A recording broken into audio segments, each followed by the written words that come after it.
They do over here what's called a Faretta hearing. And a Faretta hearing is where they're required to do a Faretta hearing. It's where they're going to advise you on whether you should have representation or not and the pros and cons of it. So it's their way of covering their ass so that later you can't claim a defect in the case because you didn't have counsel. So they allege they did that 7 months ago with me. But here's the lesson, and I shared this last night on a call, and people really were thrilled by it, I think.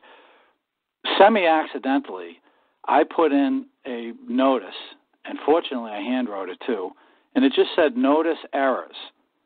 I do not understand legalese, legal meaning terms, nor the customs in the legal society. And so I rescind anything I've said or not said, all my actions or inactions that may have indicated I'm other than a man and that I'm in any type of jurisdiction other than a common law court of record. That's all I put in. And they flew a guy up from Washington to have an emergency hearing. They demanded I be at the hearing. They took the federal defender that they appointed to me and had her come. And this is the interesting part. So they had this stupid hearing trying to novate all my paperwork, right? You know, they're trying to get me to say something that would unwind what I had filed into the case. And so the prosecutor stands up and says, we've done everything to help this guy. We've given him months and months to go over the discovery. And he says, you know, we realize there's 80,000 pages of discovery. It was kind of stupid the way he said it. So then the judge looked at me to say something, and I said, what is discovery? Is that when you discover foreign lands? What does discovery mean?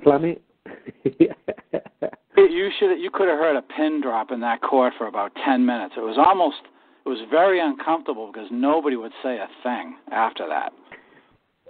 So, but then Gus made a very good observation. He said, John, probably because you did that, they didn't do a competency hearing. He said, I'll bet you, I took the implicit message was they would probably have loved to have demanded that I have a competency hearing because I'm not responding to their language.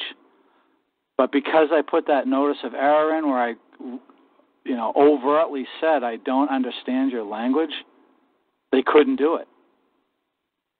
Because there's no doubt in my mind they would have done it to me by now. And that's funny. So that's a good little lesson for people to remember if they're ever being prosecuted, is to get something in right away that says, and by the way, I not only said I don't understand it, I said there's no law that requires me to understand it.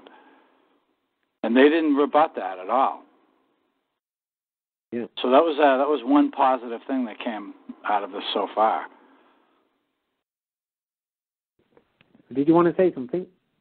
Yeah, I was listening to John, and he was talking about the Faretta hearing and how the judge mentioned that he knew the prosecutor very well. That's something that's an absolute no-no. And the reason I believe he was doing that is he wanted to suck John into the jurisdiction of the court by trying to get John to file a motion to remove the judge because, you know, he was not qualified. He was biased because he knew the prosecutor. So I think that was an attempt to get John to put a motion into the court. The other thing is after that Faretta, there was an order that came out, and in that order, the judge referred to John as the defendant and didn't really. The order was there was nothing real significant about it except that he talked about John as the defendant. So there's a lot of these things that they do that we don't really notice on the surface because we're so used to seeing that kind of paperwork.